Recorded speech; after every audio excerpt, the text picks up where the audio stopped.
MTC 2.4 Gateway.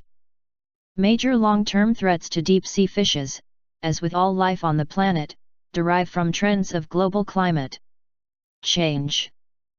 Although deep-sea fishes are generally cold-water species, warming of the oceans itself may not be a direct threat.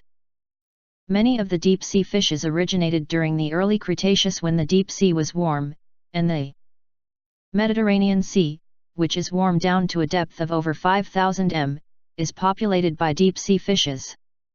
5,000. On the other hand, substantial changes may be expected in ocean ecosystems over the next 100 years driven by an increase in dissolved carbon dioxide, CO2, and consequent ocean acidification resulting from burning of fossil fuels. 100. CO2. Although the effects on deep-sea fishes are likely to be indirect through loss of coral habitats and changes in prey availability, larval stages of deep-sea fishes in the surface layers of the ocean may be directly affected by acidity. MTC. Good job. Let's start. MTC 2.4 Exercise 1. There are two forms of strokes, little and big. The only difference between them is that one is the harbinger of the other. Many years earlier, before a full-fledged stroke develops, some of the victims may get temporary attacks of weakness of the body, and these are what are called minor or little strokes. One hears less about them since it is the big strokes which often kill, and that is why they are talked of more often. Little strokes occur in some people for a number of years prior to the development of a big event. The strokes are minor in nature and of varying intensity. A number of times these are missed since the symptoms are so peculiar and of varying intensity. It is very important to look for them since early diagnosis and management may prevent the development of a big stroke. MTC. Good job. Let's start. MTC 2.4 Exercise 2. The key to any recycling program is participation, which is greatly influenced by motivation. People can be motivated by extrinsic or intrinsic rewards. Usually, extrinsic rewards consist of a payment for collected materials. This solution can be very effective, but extrinsically motivated behavior does not continue on its own when the inducement is withdrawn. On the other hand, intrinsic rewards fulfill a person's need to have an impact on their world, providing satisfaction to individuals. For these reasons, intrinsic behavior tends to last longer than extrinsically motivated behavior. An extensive study in Sweden showed that the moral motives significantly lower the cost associated with households' recycling efforts. Furthermore, moral motives can, in some cases, be the cause of inefficient policy outcomes when introducing economic incentives to promote recycling efforts. MTC. Good job. Let's start. MTC 2.4 Exercise 3.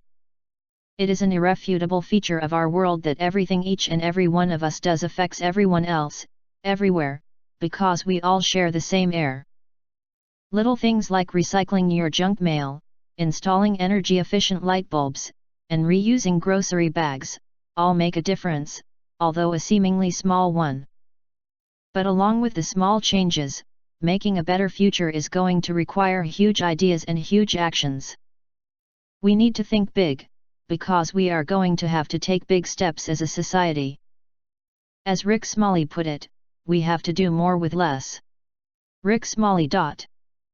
We have to provide more food, more water, and more energy to more people, using not just less of Earth's resources, not just less fossil fuel, but no fossil fuel at all. We need to break free of our carbon shackles. I'm sure that if we understand energy and how its production affects the atmosphere, we can do all that. MTC. Good job. Let's start. MTC 2.4 Exercise 4. Energy drinks are frequently marketed targeting young adults with declarations of increasing mental and physical energy levels as well as providing a short-term boost to mood and performance. However, some energy drinks contain almost 3 times the caffeine of an average carbonated soda. Although the acute mood effects associated with consuming energy drinks are often positive, regular consumption of energy drinks is associated with undesirable mental health effects such as anxiety, depression, and possibly mood disorders. In one study based on 136 undergraduate students, the authors observed that male students in general consumed more energy drinks than female students. 136. Moreover, students consumed energy drinks when they felt stressed out.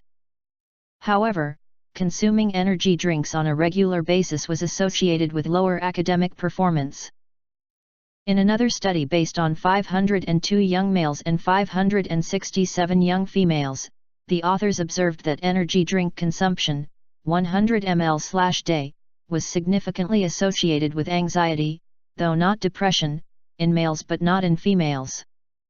502567100 MTC. Good job.